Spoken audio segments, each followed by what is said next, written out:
Эксперимент номер 437. Предполагаемая продолжительность. Никто не может скрыться. The recording that when I called NASA yesterday and I spoke with someone in your Washington, D.C. office, I was told that he's scared to death. He's going to denounce his citizenship and go back to the Philippines. Okay. That's what I was told by NASA yesterday when I called. Okay. And directly from your office. Did you record that conversation with their knowledge? Well, I'm sorry? Did you record that conversation with their knowledge? Are you recording my conversation with that knowledge, sir? No. I'm sorry? No, I'm not recording any conversation. You're not recording any conversation with my knowledge, and NASA isn't either, and you can't get through it anyway. If you want to leave a message, it rings and rings and then hangs up on you.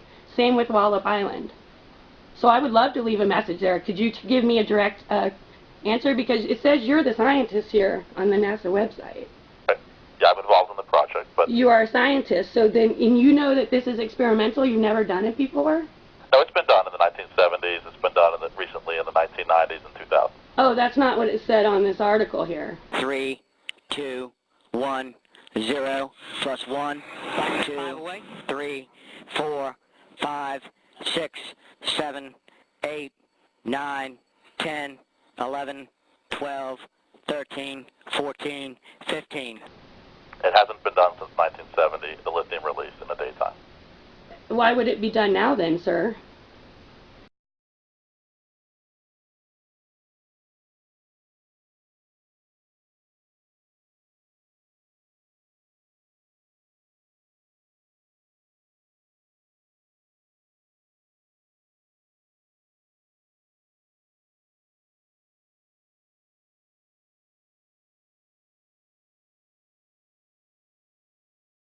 That's scary. Detailed information. If you could please send your comments by email. Okay, will you respond to my email if I send them? Happy to answer them, yes. You will. Okay, what was your email, sir? Douglas.e.Rowland, D-O-U-G-L-A-S. Douglas. I'm sorry? E. Uh-huh. Rowland, R-O-W-L-A-N-D. Uh-huh. At, NASA.gov. I'm sorry? NASA.gov. NASA.gov. Okay. Well, I will be expecting an email back from you then, sir. I appreciate it. Yeah, it's very important we communicate what we're doing to the public. We're very interested in making sure everyone knows what we're doing.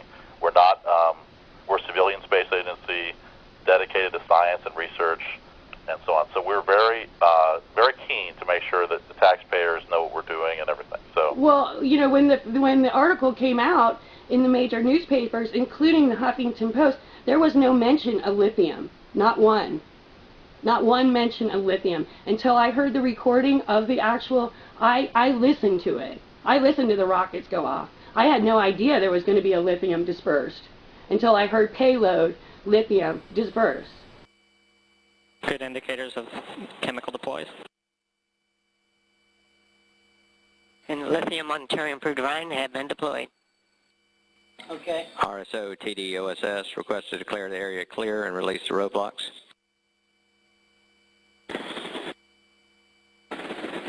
TD concurs if RSO does.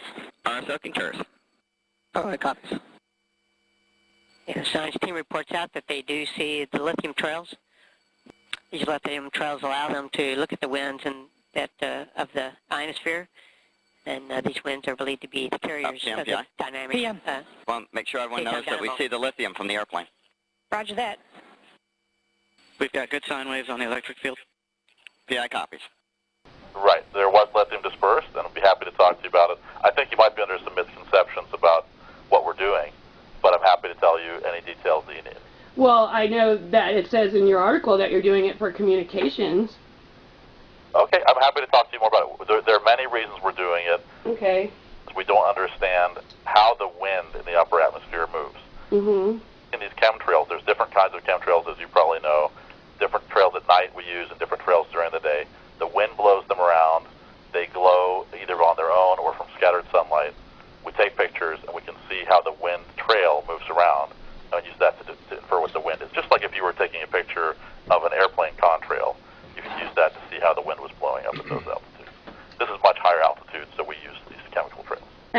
is the purpose of knowing what the wind's going to do in the ionosphere?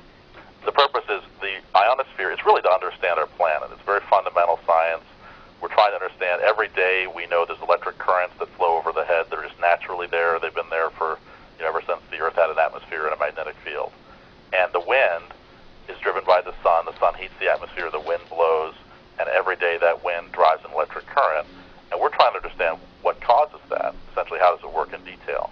And also importantly, when the sun becomes active with lots of sunspots and lots of magnetic activity, that changes the wind pattern and changes the electric current. So we want to understand both what it is on a regular day when there's no solar activity, and then what it is when there's a lot of solar activity.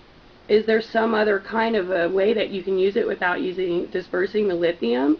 We're researching other ways. The lithium is actually harmless to the environment, and we could show you more about that.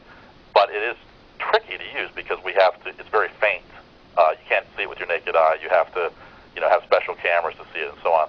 So we don't like to use it for that reason. It's hard. In other words, it's hard measurement to make. We're researching other ways to put sensors directly on the rocket to measure the wind, and those are ongoing. We're trying to develop those now. In fact, one of the purposes of this mission was to do that. Okay. Well, you've explained it to me then. I don't agree with it, but I appreciate you explaining it to me. Email too if you have detailed questions, anything you want. Okay, I will. I'm gonna research it a little more, and I will email you. And I appreciate you taking the time out to speak to me today, sir. At your call. It's not often we get to hear from members of the public and people who are really interested and concerned with what we're doing. And I really appreciate your time. I wish more people would call. I really do. I've called my senators. I've called my governor. You can't get through to anyone, sir. You can't get through to anybody. Yeah. I go to my city council. I live in rural North Carolina. They don't care. They laugh you out of there. There's no other recourse for us, sir, unless to talk to people directly and find out what is going on, because we're paying for it. Well, I don't know how far you are from Wallace Flight Facility. Is that easy? Is that drivable from where you are? Where is it, sir? I don't know where it is. It's north of Norfolk, Virginia. It's on the eastern shore of Virginia. If you're at Norfolk, it would probably take you another 2.5 hours to get there. Uh-huh. So if you're in North Carolina, I don't know where you are, but maybe. Right. Yeah, I'm in western rural North Carolina near the Tennessee border. Have a chance. You might consider either going to Goddard Space Flight Facility, which is outside of D.C. There is Clemson University, which is where all the chemical release work is done. Oh, really? Well, that's very close to me. You might contact those guys. I'm sure they'd be happy to explain what they're doing. Oh, that's awesome. Okay, I will do that. Just ask for the science department. Well, I don't know what department they're in, but Larson, Larsen, Miguel Larsen is the lead, and he's been doing this for decades and can explain in detail what they're doing and why it's not an issue for people living. We wouldn't, we would be, as a government agency, we would not be allowed, to do anything that would be harmful. So he's under strict controls and that sort of thing. So he can explain it to you. He can even show you around, that sort of thing. Okay, and you said his name was Miguel Larsen with an L? Larsen. Okay, at Clemson. Okay, well, thank you so much, Mr. Rowland. I appreciate all of your information. Yeah. Thank you. Have a nice day.